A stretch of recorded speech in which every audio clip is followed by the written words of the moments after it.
ಲಾ ಲಾ ಲಾ ಕಾವೇರಿ ಕಾವೇರಿ ನದಿಯಲ್ಲಿ ನಮ್ಮ ಪಯಣ.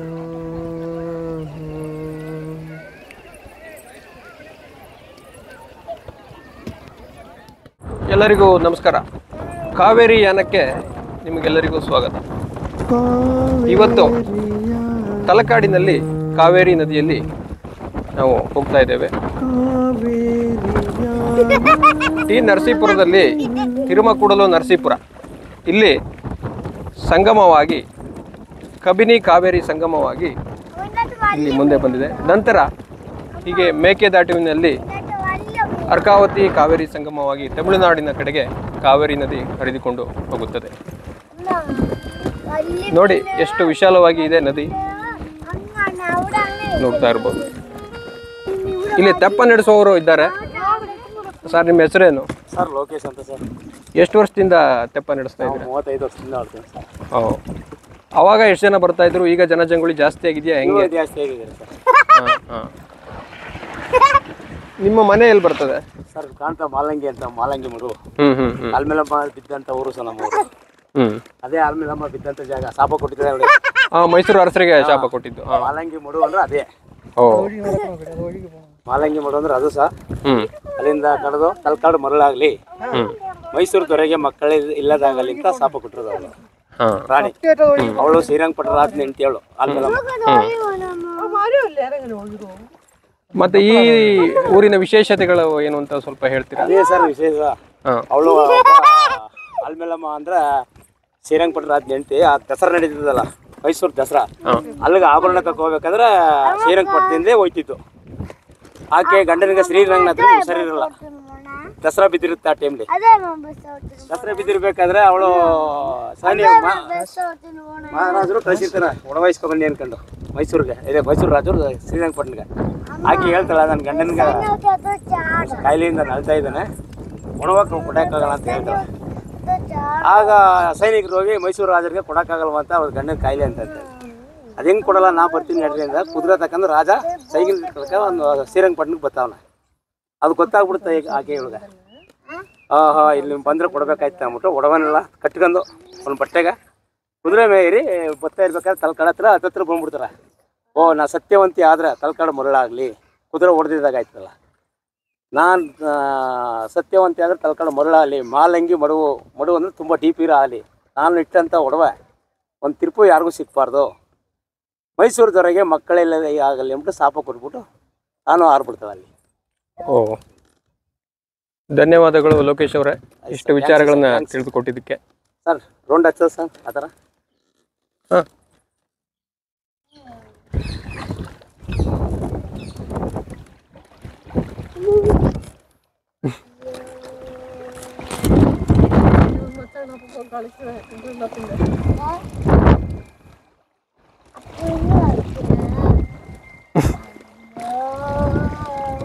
ಇಲ್ಲಿ ದೋಣಿನ ತೆಪ್ಪವನ್ನ ಸುತ್ತಲೂ ತಿರುಗಿಸ್ತಾ ಇರೋದನ್ನ ನೀವು ನೋಡ್ಬೋದು.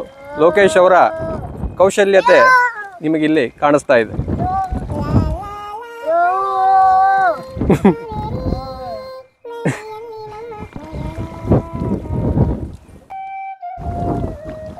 ಹಲೋ. ತಲಕಾಡಲ್ಲಿ ವೈದ್ಯನಾಥೇಶ್ವರ ದೇವಾಲಯ ಅಂತ ಇದೆ. ಅದೇ ಇದು. ಕಲ್ಲಿನಲ್ಲೇ ಕೆತ್ತಲಾದಂತಹ ಈ ಬಳೆಗಳನ್ನು ಗಮನಿಸಿ.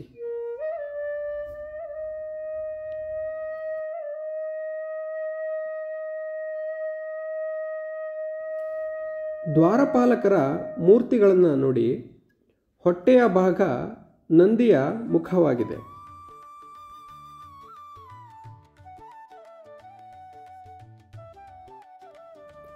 ಇದು ವೀರಭದ್ರಸ್ವಾಮಿಯ ಆಲಯ. ಇಲ್ಲಿ ತಲ ಮತ್ತು ಕಾಡ ಎಂಬ ಬೇಡರ ಗುಡಿಗಳು ಇವೆ. ಇವರಿಂದನೇ ಈ ಊರಿಗೆ ತಲಕಾಡು ಎಂಬ ಹೆಸರು ಬಂತು ಅಂತ ಹೇಳ್ತಾರೆ.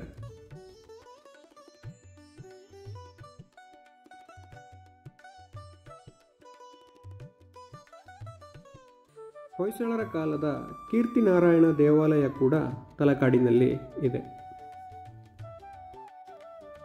ಹೀಗೆ ಕಾವೇರಿ ನದಿ ಮುಂದೆ ಚಲಿಸಿ ಎರಡು ಭಾಗವಾಗಿ ಒಂದು ದ್ವೀಪವನ್ನು ಸೃಷ್ಟಿ ಮಾಡ್ತದೆ. ಅಲ್ಲಿ ಮಧ್ಯರಂಗ ದೇವಸ್ಥಾನ ಕೂಡ ಇದೆ.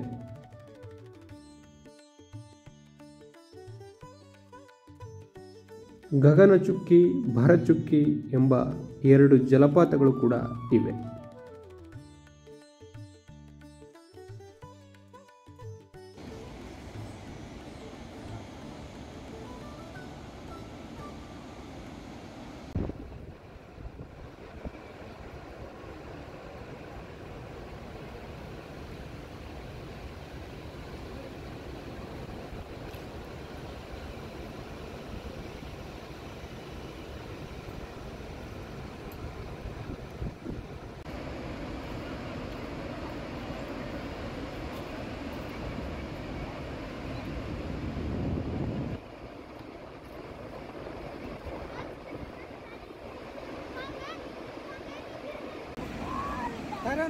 ഇവിടെ താഴെ പോയാൽ എടുക്കാൻ പറ്റില്ല,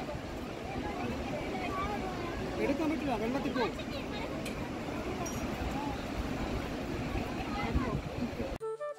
ತಲಕಾಡದಿಂದ ಸ್ವಲ್ಪ ದೂರದಲ್ಲೇ ಸೋಮನಾಥಪುರ ಅಂತ ಇದೆ. ಅಲ್ಲಿಯ ಕೇಶವ ದೇವಸ್ಥಾನ ಇದಾಗಿದೆ.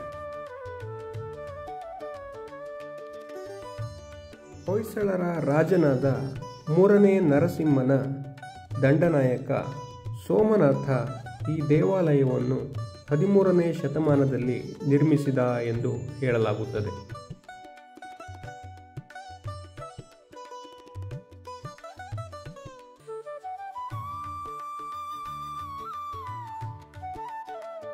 ಕೊಳಲನ್ನು ಓದುತ್ತಿರುವ ಕೃಷ್ಣನ ಮೂರ್ತಿಯನ್ನು ಗಮನಿಸಿ.